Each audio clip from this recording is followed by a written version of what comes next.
यहाँ पे एक स्टिकर है, इस स्टिकर के नीचे एक सिल्वर कलर का डबल स्विच है, ठीक है। आपको इसको थोड़ा सा नीचे पुल करके फिर इसे पुश करना है, फिर ये ऑन हो जाएगा, ठीक है। यहाँ पे लाइट्स ग्रीन लाइट ऑन हुआ मतलब मशीन ऑन हो गया है, ठीक है। और जो एयर है यहाँ से वो खींच लेता है एटमॉस्फेयर से, ठीक है।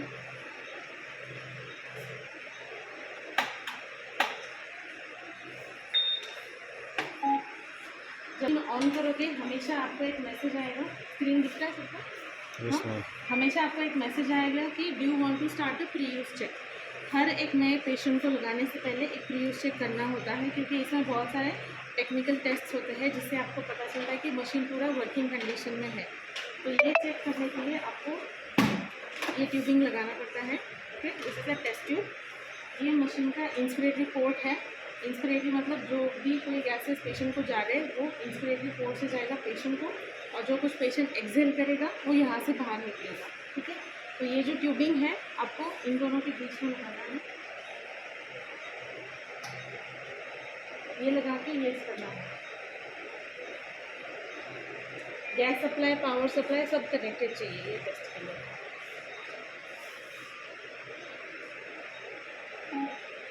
आपको पिक्चर में भी बताएगा कि नेक्स्ट स्टेप क्या करना है। ऑलरेडी हमने कनेक्ट कर लिया है, कनेक्ट करके आपको करना है।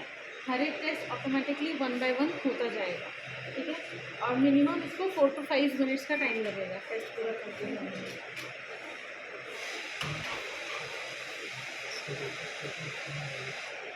अगर आपको कोई इमरजेंसी है, आपको टाइम नहीं है टेस्ट करने के लिए, आप उसको नो करके स्किप कर सकते हो, मशीन यूज़ भी कर सकते हो। बट ऐसे नहीं कि आप हमेशा ही नो कर दो। अगर मशीन फ्री है ऐसे में तो आप एक टेस्ट करके रख सकते हो मशीन को।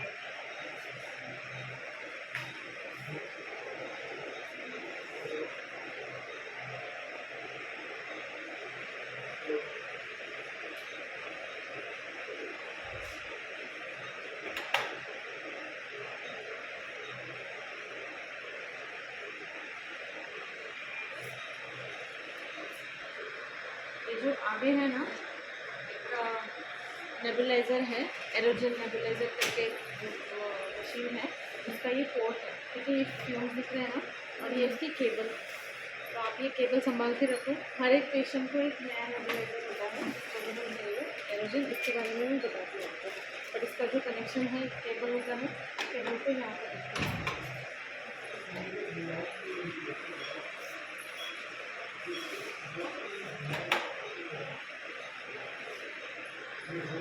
आपको बताएगा कि यहाँ का जो स्विच है इसको ऑफ करना है, ठीक है। फिर मशीन ये देखेगा कि बैटरी बैकअप पे जाता है कि नहीं। मशीन में एक बैटरी इंस्टॉल होती है जिससे आपको 2 आवर्स का बैटरी बैकअप मिलेगा। अगर पावर सप्लाई चला गया तो 2 घंटे तक आप यूज़ कर सकते हैं।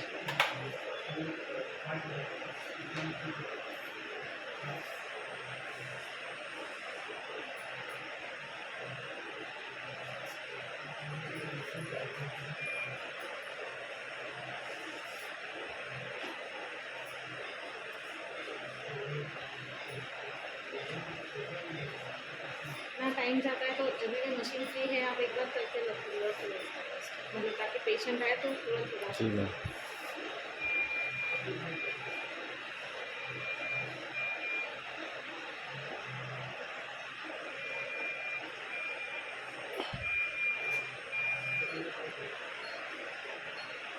आप चाहें तो इसको स्किप भी कर सकते हैं, लेकिन ये कर लेने से ज़्यादा सेफ्टी रहता है। हाँ, आप इसके कोई वेंटिलेशन स्टार्ट कर सकते हैं, लेकिन ये आप कर लेंगे तो ज़्यादा अच्छा रहेगा, सारी चीज़ें पता चल जाएंगी वापस है कि नहीं। क्योंकि इसमें सारा सब कैलिब्रेशन भी होता है, अंदर का सेल वगैरह वाल्व कुछ वर्किंग है कि नहीं, तो इसलिए सिर्फ इमरजेंसी कंडीशंस में स्किप करते हैं।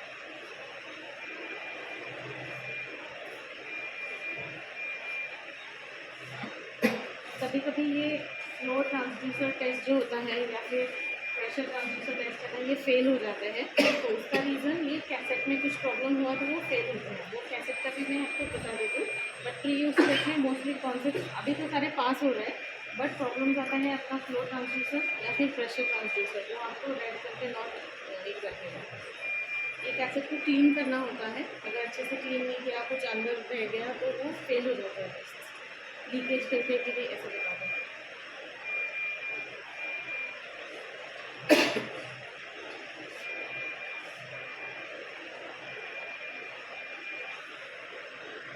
Unplug the power cord. यहाँ इसको कुछ स्विच ऑफ करना है, इमीडिएटली वो बता देगा तो ऑन हो जाएगा। मैम डेली करना होगा, मतलब जब भी लगाना होगा तो?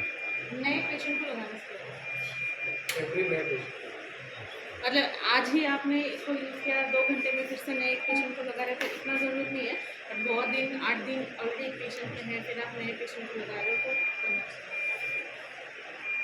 बैटरी टेस्ट होने के बाद एक पेशेंट सर्किट टेस्ट आना है। पेशेंट सर्किट में क्या है, आप जो पेशेंट को लगाने वाले हो ना पेशेंट सर्किट, इसका एक्चुअली आपको टेस्ट करना होता है। तो अब आपको ये 2 थिंग्स निकाल के ये कनेक्शन करना है। एवरी पेशेंट को आप नया पेशेंट सर्किट होता है ना, तो वो लगा के टेस्ट करना है। अगर आपके पास टाइम है, पेशेंट आने को टाइम है तो यहाँ पे ट्यूबिंग लगा के, और अगर ह्यूमिडिफायर सेटअप होगा, इसके साथ आपका HME आता है, कैथेटर माउंट आता है। अगर आप बैक्टीरियल फिल्टर यूज़ कर रहे हो तो बैक्टीरियल फिल्टर सारा पूरा सेटअप करने के बाद ही आप इसका टेस्ट करना है। इसमें ये वाई पीस होता है, इसको ब्लॉक करना होता है, ठीक है। तो इसको ब्लॉक करके ओपन करना है। इसमें ये ट्यूबिंग का अगर इसमें कुछ लीकेज वगैरह होगा तो वो आपको बता देगा।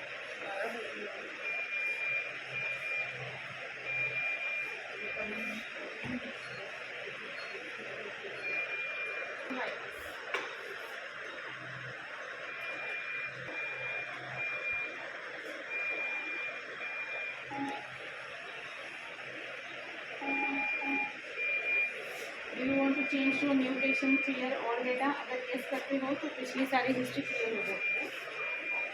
तो ये स्टैंड बाय स्क्रीन है।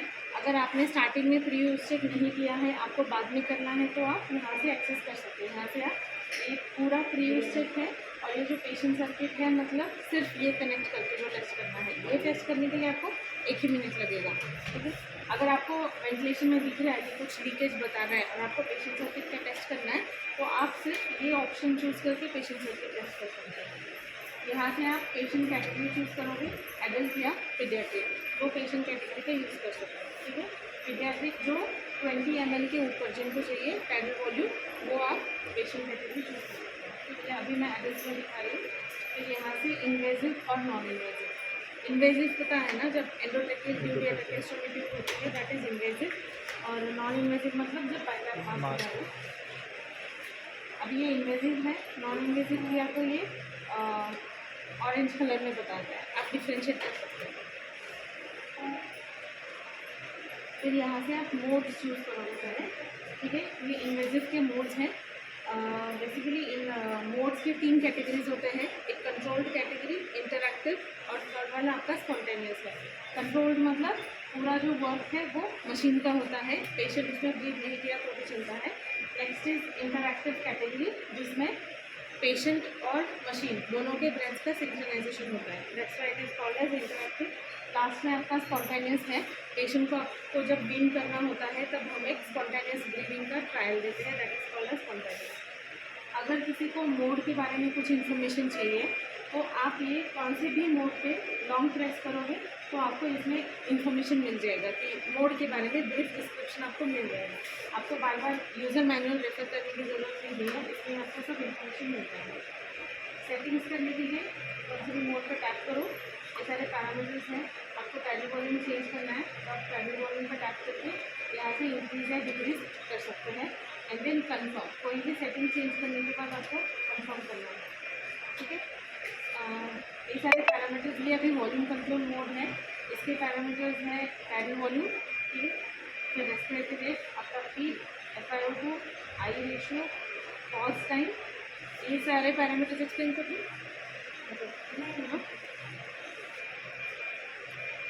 तो ये सारे पैरामीटर सेटिंग्स हैं। कई पैरामीटर्स के आपको इमेजेस भी आते हैं कि अगर आप कुछ चेंज कर रहे हो तो इसमें कितना क्या असर होगा ब्रेथ पे आपके, या आपको ये इमेजेस थ्रू पता चलेगा। ये सारे सेटिंग्स करने के बाद एक्सेप्ट करना है और यहाँ से स्टार्ट वेंटिलेशन। अच्छा, डायरेक्ट हम यहाँ से बढ़ा सकते हैं। जब आप वेंटिलेशन स्टार्ट करोगे तो आपको ये सारे सेटिंग्स दिखेंगे। स्टार्ट वेंटिलेशन करेंगे तो ये वॉल्यूम कंट्रोल मोड है, इसमें आप आपके वॉल्यूम्स कंट्रोल कर रहे हो। अगर आपको प्रेशर्स कंट्रोल करने हैं तो इसमें प्रेशर कंट्रोल मोड है, ठीक है। प्रेशर कंट्रोल मोड में आपके प्रेशर्स फिक्स्ड होते हैं, बाकी ये सारे पैरामीटर्स सेम है। नेक्स्ट आपका मोड है PRTC मोड, जो आपका वॉल्यूम कंट्रोल और प्रेशर कंट्रोल का कॉम्बिनेशन है, ठीक है। इसकी जो सेटिंग्स है सेम आपके वॉल्यूम कंट्रोल मोड जैसे है। नेक्स्ट आपको इंटरैक्टिव मोड है, जब आपका पेशेंट ब्रीथ करने लगता है, आपको थोड़ा सा सपोर्ट मशीन का कम करना है, तब हम लोग इंटरैक्टिव मोड यूज करते हैं। उसमें SIMV है, तो SIMV is synchronised intermittent mandatory ventilation, ठीक है। तो आप कोई भी मोड, आप मोस्टली कौन से मोड यूज़ करते हो? वॉल्यूम कंट्रोल SIMV यूज़ करते हैं, SIMV यूज़ करते हैं, वॉल्यूम कंट्रोल से डायरेक्टली। कई लोगों को थोड़ा स्लोली जाना पसंद है, उन्हें पहले हाँ, तो पहले SIMV से फिर वो CPAP में जाते हैं। SIMV में 2 पार्ट्स होते हैं, एक आपका कंट्रोल पार्ट और एक प्रेशर सपोर्ट पार्ट। जब पेशेंट ब्रीथ नहीं करता है, मे भी थोड़ा अंडर सिडेशन होता है, तब उसको ये सारे कंट्रोल ब्रेथ्स जाते हैं, और जैसे ही वो ब्रीथ करने लगता है देन उसको प्रेशर सपोर्ट वेंटिलेशन डिलीवर होता है, ठीक है। तो डिपेंडिंग आप कौन सा कंट्रोल पैरामीटर चूज़ कर रहे हो, उसके हिसाब से ये सारे SIMV, अगर आप SIMV PRTC लेते हो तो कंट्रोल पार्ट इज PRTC, ठीक है, और सपोर्ट इज प्रेशर सपोर्ट। अगर आपको SIMV प्रेशर कंट्रोल लेते हो तो सारे कंट्रोल ब्रेथ्स आपके प्रेशर कंट्रोल होते हैं। फिर आपको जब ब्रीथ करना हो तो हम लोग प्रेशर सपोर्ट यूज़ करते हैं। प्रेशर सपोर्ट में आप टाइडल वॉल्यूम नहीं सेट करते हो, रेस्पिरेटरी रेट नहीं सेट करते हो, because that is depending on patients efforts. Patient जितना एफर्ट लेगा उतना ही उसको टाइडल वॉल्यूम और रेस्पिरेटरी रेट डिलीवर होगा। तो यहाँ पे आप एक सिर्फ प्रेशर सपोर्ट सेट करते हो, बाकी ये पीस SRO सब इसमें है। इसमें एक कैसा है कि आप रेस्पिरेटरी रेट सेट नहीं कर रहे हो, तो देर आर चांसेस कि पेशेंट एपनिया में चला जाए, वो ब्रीथ ही नहीं करेगा, मे भी सो जाएगा, या फिर सिडेशन के इफेक्ट की वजह से वो सो जाएगा, तो वो बहुत देर तक एपनिया में चला जाएगा। तो अगर बहुत देर एपनिया में गए तो अरेस्ट में जा सकता है। इसके लिए इसमें बैकअप वेंटिलेशन होता है। यहाँ पे आप टाइम सेट कर सकते हो, एपनिया टाइम मिनिमम उसका 15 सेकेंड है। तो अगर सपोज पेशेंट एपनिया में चला गया, ये प्रेशर सपोर्ट मोड पे है, ठीक है, पेशेंट ने ब्रीथ भी नहीं किया, वो एपनिया में चला जाएगा। इसमें machine waits for 15 seconds. 15 seconds में अगर पेशेंट ने ब्रीथ नहीं किया तो ये बैकअप वेंटिलेशन पे चला जाएगा। अभी ये प्रेशर कंट्रोल में है, ठीक है, पहले प्रेशर सपोर्ट चल रहा था, अभी now it has gone to pressure control, ये बैकअप वेंटिलेशन है। और फिर से जैसे ही पेशेंट ब्रीथ करने लगेगा, ट्रिगर करेगा, तो इमीडिएटली फिर से सपोर्ट पे चला जाएगा, ठीक है। पर बैकअप में वो तब तक रहेगा जब तक पेशेंट ट्रिगर नहीं करता है, और जैसे ही पेशेंट सांस लेता है फिर से वो प्रेशर सपोर्ट पे चला जाएगा, ठीक है। तो ये मोड में कुछ डाउट्स है, कुछ पैरामीटर्स एक्सप्लेन करना है, ये NIT वाला है। तो अगर आपको इन्वेजिव से नॉन इन्वेजिव में जाना है, आपको स्टैंड बाय करना पड़ता है। स्टैंड बाय भी कैसे करना है, यहाँ पे जो स्टैंड बाय का ऑप्शन है, स्टॉप पे आपको एक बार प्रेस करो तो स्टॉप नहीं होता है, इसके लॉन्ग प्रेस करना है, फिर वो स्टैंड बाय में चला जाता है। फिर invasive to non invasive, same patient circuit.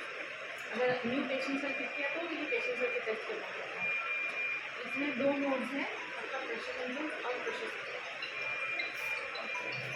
Control. जहाँ पे आप एक प्रेशर कंट्रोल, मतलब ये कंट्रोल टाइप है, पेशेंट का एफर्ट्स थोड़ा वीक है, आपको मशीन का ज़्यादा सपोर्ट देना है तो आप प्रेशर कंट्रोल यूज़ करोगे, और पेशेंट समटाइम्स में ब्रीथ कर रहा है तो आप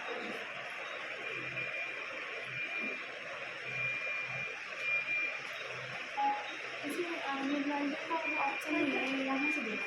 हाँ हाँ, वो स्टार्ट कहाँ से होगा? वो मैं सारा बता देती हूँ आपको, वेंटिलेशन भी बता देती हूँ। तो वेंटिलेशन स्टार्ट करने के बाद इसके डिफरेंट टाइप्स ऑफ व्यूज़ होते हैं, ठीक है। ये जो मशीन जब भी स्टार्ट होगा, एडवांस व्यू में स्टार्ट करेंगे। जब आप मोड सेट करने के बाद है ना, ये TBW लिखा है ना, इसमें आप पेशेंट का जेंडर डालोगे और हाइट, तो आपको ये प्रिडिक्टेड बॉडी वेट कैलकुलेट होता है। इसका एडवांटेज आपको ARDS वेंटिलेशन, या फिर अगर आपको कोई फिक्स टाइडल वॉल्यूम देना है, जैसे 6 ml per kg, 7 ml per kg, ये जब देना होता है तो ये प्रिडिक्टेड बॉडी वेट मतलब यूजफुल होता है। आप ये जब कैलकुलेट एंटर करोगे ना वैल्यू, आपको एक यहाँ पे वैल्यू दिखेगी BP/kgW, मतलब पर kg पेशेंट को कितना वॉल्यूम्स मिल रहा है। अगर आपका पेशेंट ARDS है, उसको सिर्फ 6 ml per 16 kg का टारगेट है, तो आप यहाँ पे देख सकते हो कि इसको 7 ml का kg जा रहा है, तो आप टाइफॉइड मात्रा कम कर सकते हो। तो इस मतलब अच्छा गाइड है ये मॉनिटरिंग के लिए। और जब आप टाइफॉइड किसी अच्छे से हो ना, यहाँ पे आपको दिख रहा है छोटा इसमें कि आप अगर सपोज 360 चेक कर रहे हो तो आप 6.4 ml का kg डिलीवर कर रहे हो पेशेंट को। तो this is a good guide जो सब डॉक्टर्स को चाहिए होता है, इसलिए मशीन वाले के बारे में। और एक वैल्यू है आपकी ड्राइविंग ड्राइविंग प्रेशर भी आजकल एक इम्पॉर्टेंट मोर्टेलिटी मार्कर है। ARDS के पेशेंट्स में अगर ड्राइविंग प्रेशर आपका 15 के ऊपर जाता है, मतलब उसका एक शो की मोर्टेलिटी के चांसेस ज़्यादा है। तो आपको ये वैल्यू हमेशा 15 के नीचे ही रखनी है। अगर 15 के नीचे है तो मतलब आपका पेशेंट सही है, वैल्यू डिपेंड करता है।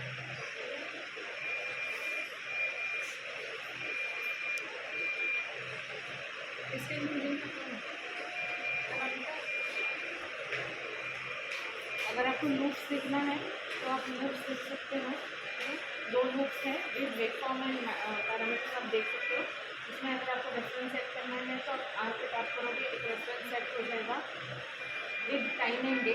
अगर 1 घंटे के बाद पेशेंट में अगर पैरामीटर्स कुछ लंग चेंज हो जाता है, लंग कंप्लायंस, तो आप कंपेयर कर सकते हो प्रीवियस वीक से, मतलब रेफरेंस सेट करके कंपेयर कर सकते हो।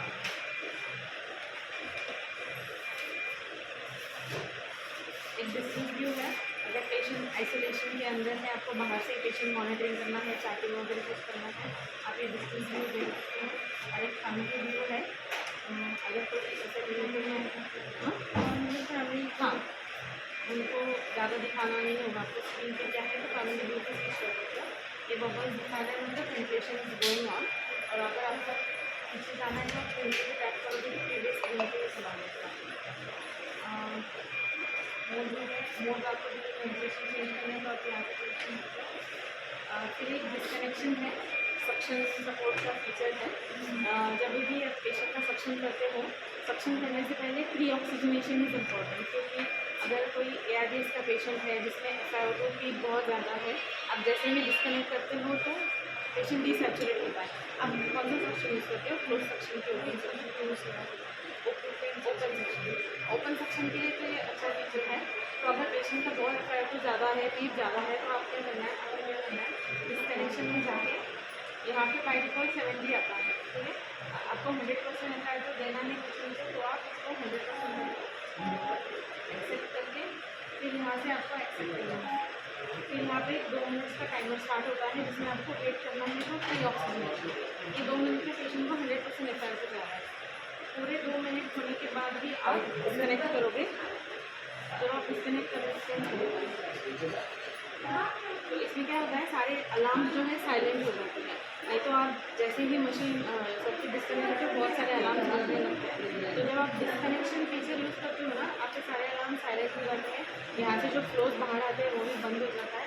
आपको 1 मिनट का टाइम मिलता है सेक्शन के लिए, ठीक है। ये 1 मिनट में सेक्शन कर लेना है। 1 मिनट के ऊपर क्या है तो सारे अलार्म फिर से एक्टिवेट हो जाते हैं। सक्शन करने के बाद इमीडिएटली रिकनेक्ट करो। ब्रेकिंग मैश टेक्नोलॉजी, ठीक है, ये आपके जेट नेबुलाइजर से अलग है। इसका डिफरेंस ये है कि इसकी जो पार्टिकल साइज़ है, जो कुछ फ्यूम्स निकलते हैं, उसका particle size less than 3 microns है। तो because of smaller particle size, उसका जो भी हम ड्रग नेबुलाइज करते हैं, उसका ड्रग डिपोजिशन ज़्यादा होता है लंग्स में, ठीक है। 75% ज़्यादा जेट नेबुलाइजर से ज़्यादा होता है। और अगर आपका पेशेंट सपोज ARDS का है, बहुत ज़्यादा पीक है, FiO2 है, आपको बार बार डिस्कनेक्ट नहीं करना है, तो जेट नेबुलाइजर को कैसे आपको ड्रग फिल करना होगा ना, तो आपको पूरा डिस्कनेक्ट करना पड़ेगा चेम्बर। इसमें क्या है, ये नेबुलाइजेशन चैम्बर है, जिसमें आप आपका ड्रग डालोगे। ड्रग डालने के लिए, मेडिसिन डालने के लिए आपको सिर्फ ये कैप है ना, ऐसे ओपन करना है। अगर ये कैप आप खुला भी रखोगे ना, तो इसमें कोई लीकेज नहीं भी होगा, ठीक है। ये इसका एडवांटेज है। तो आप इसमें मेडिसिन डाल के, ये टीपीस है, ये टीपीस जाएगा आपके पेशेंट सर्किट में। इसके वाइपीस के आगे आपका HME आएगा, HME के आगे वो टीपीस आएगा, ठीक है। और ये ऐसे ही आप सर्किट में ही रख सकते हो। अगर पेशेंट बहुत बैड है, आपको बार बार डिस्कनेक्शन नहीं करना है, आपको 8 दिन रखना है नेबुलाइजर, आप ऐसे ही रख सकते हैं। आपको सिर्फ ये ओपन करके इसमें मेडिसिन डालना है, ठीक है। तो ये एडवांटेज है, एक तो लेसर पार्टिकल साइज है, मैक्सिमम ड्रग डिपोजिशन, और ये सर्किट में ही रहता है, इसको बार बार डिस्कनेक्ट करने की ज़रूरत नहीं है। और सिंगल पेशेंट भी इसमें है, ठीक है। दूसरे पेशेंट के बाद इसको चेंज करना पड़ेगा। तो ये ये यूज़ करने के लिए आपको नेबुलाइजेशन पे जाके आप यहाँ पर टाइम सेट कर सकते हो। मे बी 10 मिनट में आपको नेबुलाइजेशन खत्म करना है, अब तो 30 मिनट्स आप उस पर टाइम सेट कर सकते हो। फिर इसके बाद स्टार्ट नेबुलाइजेशन करना है। फिर आपको यहाँ पे बताएगा, अगर 10 मिनट सेट किया है तो 10 मिनट्स में ये ऑटोमेटिकली बंद हो जाएगा। और अगर आप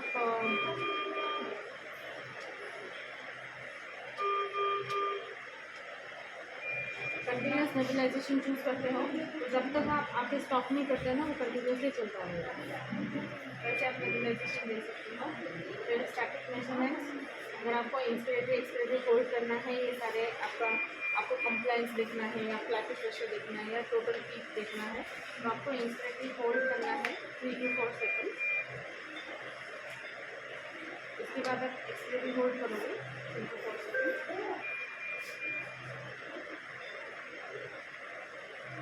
फिर ये सारे पैरामीटर्स